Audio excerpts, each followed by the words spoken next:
Hello बच्चों, SV children academy की online classes में आपका स्वागत है। 12th क्लास के अंदर हम लोग विलियन वाला लेसन पढ़ रहे हैं और विलियन के अंदर आज का हमारा टॉपिक है समपराश्रयी विलियन। तो समपराश्रयी विलियन क्या होते हैं, हम इनके बारे में बात करेंगे। देखिए, समपराश्रयी विलियन जो है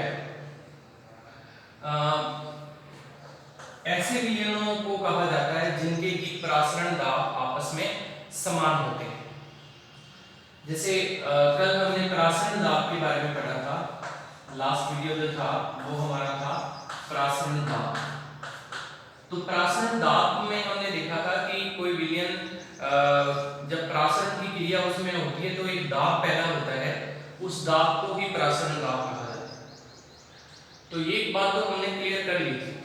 अब बात करते हैं प्रासरण समपराश्रयी विलियन की। तो देखिए, मान लिया कि ये एक कंटेनर है, इसके अंदर ये विलियन पड़ा है और कंटेनर जो है वो बंद है यहां से, इसमें ये विलियन है।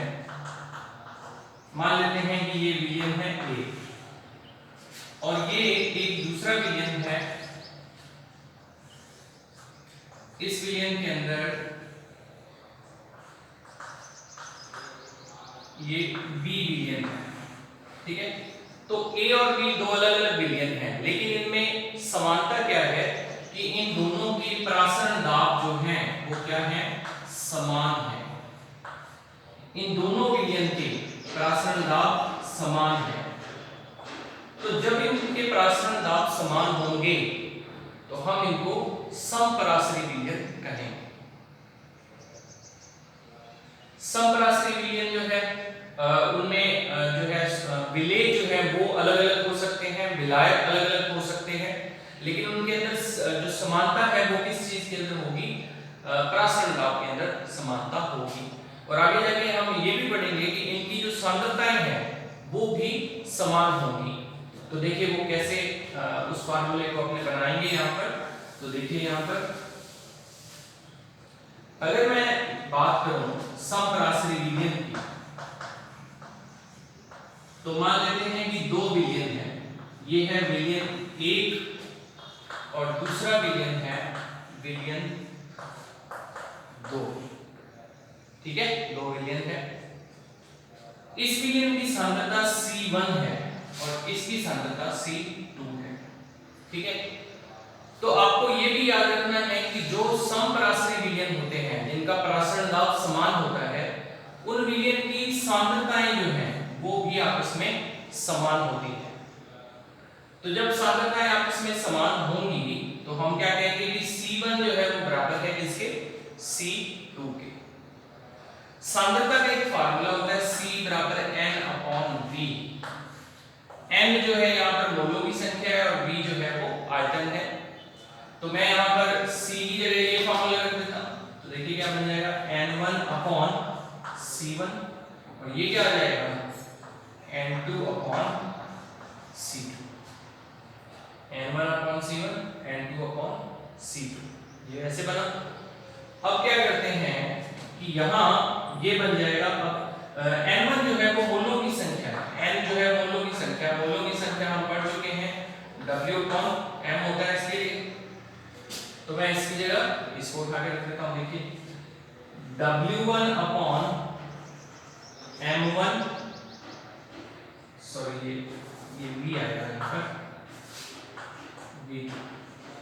तो W1/M1 V1 और ये बन जाएगा W2/M2 V2, ऐसे बन जाएगा। ये अपना फॉर्मूला बन गया यहाँ पर कि दो समपराश्रयी विलियन जो है उनको आपस में किस प्रकार से कंपेयर किया जाता है। तो इससे अपने को न्यूमेरिकल जो है वो भी सॉल्व कर लेने हैं। देखिए मैं आपको सवाल करके बताता हूं यहाँ पर।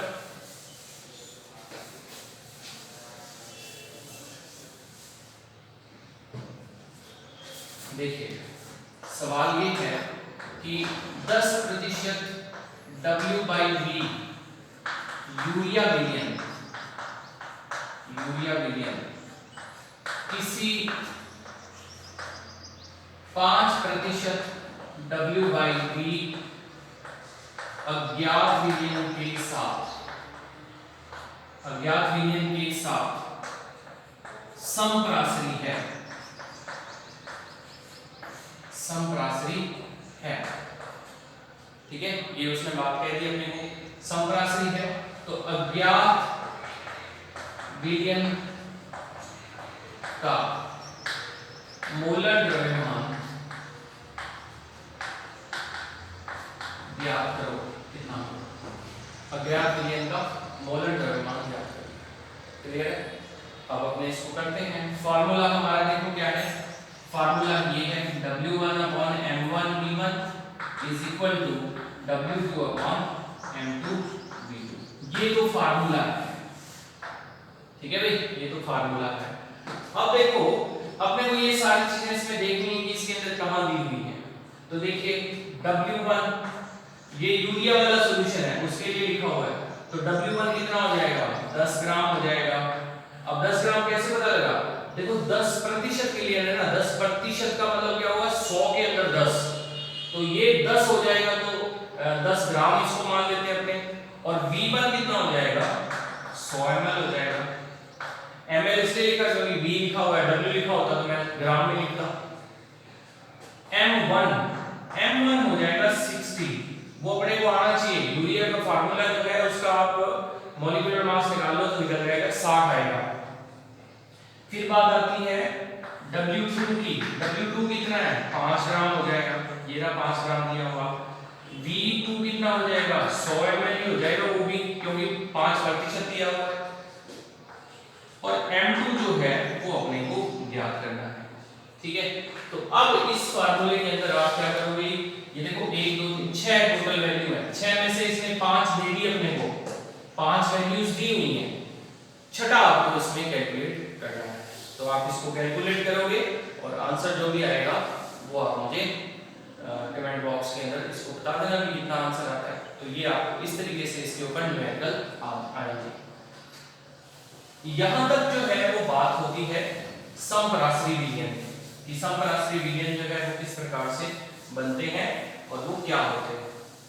तो समपराश्रयी विलयन हमने सीख लिया कि परासरण दाब जिनके आपस में क्या हो? समान हो। अब सवाल ये उठता है कि परासरण दाब अगर समान फिर ना हो तो क्या होता है? तो देखिए परासरण दाब अगर समान ना हो तो मान लेते हैं कि ये है विलयन A और ये है विलयन B। ठीक है, विलयन A और विलयन B। इसका जो परासरण दाब है, ठीक है, और इसका जो परासरण दाब है वो आपस में समान नहीं है। मान लिया कि इसका परासरण दाब ज्यादा है, ए वाली का जो है वो ज्यादा है, तो फिर हम इस विलयन को एक नाम देंगे, इसको कहेंगे अतिपराश्रयी। और इसको क्या कहेंगे? ये फिर क्या हो जाएगा? अल्पपराश्रयी। बात समझ में आ रही? तो क्या हो जाएगा? अतिपराश्रयी और अल्पपराश्रयी। इस प्रकार से हम इसको डिवाइड कर सकते हैं। ठीक है, तो समपराश्रयी, अतिपराश्रयी और अल्पपराश्रयी, ये तीनों चीजें क्लियर होगी सबको। तो ये आपका ये टॉपिक इस तरीके से यहाँ पे खत्म होता है। अब इसके बाद नेक्स्ट जो टॉपिक आता है वो है व्युत्क्रम परासरण। ठीक है, व्युत्क्रम का मतलब होता है उल्टा। परासरण की क्रिया के बारे में तो आप जानते ही हो। तो परासरण का अगर उल्टा हो जाए तो उसको हम कहते हैं व्युत्क्रम परासरण। इंग्लिश में इसको बोलते हैं रिवर्स ऑस्मोसिस। रिवर्स ऑस्मोसिस, ठीक है, रिवर्स ऑस्मोसिस। और इसी को शॉर्टकट में कहते हैं आरओ। तो आरओ के बारे में आप जानते हो, हमारे घरों में पानी साफ करने वाले आरओ लगे हुए हैं जो, वो यही है, उसकी आरओ की फुल फॉर्म है रिवर्स ऑस्मोसिस। ठीक है, व्युत्क्रम परासरण। तो मैं पहले आपको परासरण के बारे में बता दूं कि परासरण में होता क्या है। परासरण में ये होता है कि जो शुद्ध विलायक है वो अपनी उच्च सांद्रता से किधर जाता है, निम्न सांद्रता की ओर जाता है। ऐसे तो होता है। और व्युत्क्रम परासरण में फिर क्या होगा, व्युत्क्रम परासरण में क्या होगा, निम्न सांद्रता से किधर जाएगा, उच्च सांद्रता की ओर। ये तो होगा, क्योंकि इसका मतलब ये है कि परासरण का उल्टा होगा, यानी कि विलायक जो है अपने निम्न सांद्रता से उच्च सांद्रता की ओर जाएगा। इसमें क्या होता था, उच्च से निम्न की ओर जाता था। तो इसी चीज को हम एक डायग्राम की मदद से समझते हैं। देखो भाई,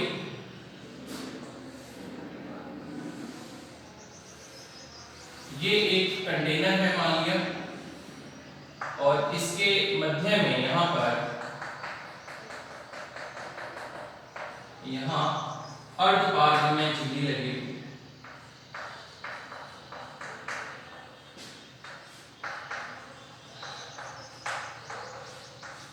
अर्धपार्ग में झिल्ली लगी हुई है, ठीक है। यहां पर इसके अंदर मान लिया विलयन उपस्थित है और इसमें विलायक, ठीक है। कल हमने पढ़ा था ना लास्ट वीडियो में, तो यहाँ इस तरीके का डायग्राम बनाया था, तो उसमें विलायक इधर आ रहा था, आपको याद हो तो ये विलायक इधर मूव कर रहा है इस अर्धपार्ग में झिल्ली में से होकर। तो आज क्या करना है, इसका उल्टा चला देना है,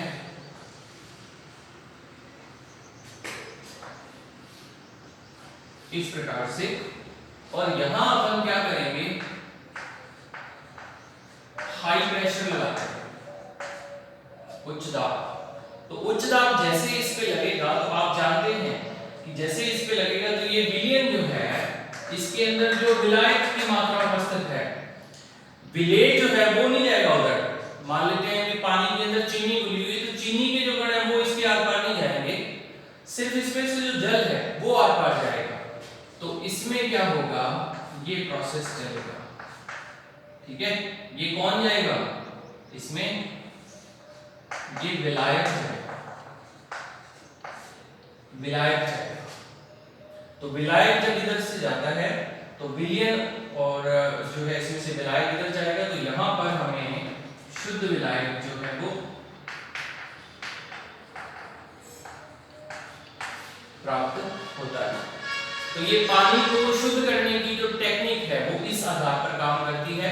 हमारे घरों के अंदर जो आरओ लगे हुए हैं वो बिल्कुल इस तरीके से काम करते हैं। यहाँ पर क्या जो विलयन है वो अशुद्ध पानी है, जिसके अंदर बहुत सारे लवण घुले हुए हैं, बहुत सारी चीजें घुली हुई हैं, वो सारी इस अर्धपार्ग में झिल्ली में से होकर किधर चली जाती है, इस तरफ आ जाती है, और ये शुद्ध विलायक जो है हमें पीने के लिए उपलब्ध हो जाता है।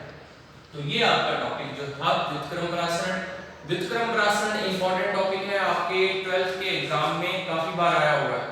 उसमें सीधा क्वेश्चन पूछते हैं कि व्युत्क्रम परासरण को चित्र द्वारा समझाइए, तो ये आपको इस प्रकार से ये याद कर लेना है। इसके बाद में जो हमारा नेक्स्ट वीडियो होगा उसमें मैं आपको असामान्य मोलर द्रव्यमान के बारे में बताऊंगा कि वो असामान्य मोलर द्रव्यमान क्या होते हैं, और इसके अलावा हम ये पढ़ेंगे कि बॉटहॉफ गुणांक क्या होता है। और कल के वीडियो में हमारा जो कल लास्ट वीडियो होगा इस लेसन का, कल हमारा लेसन जो है वो फिनिश हो जाएगा।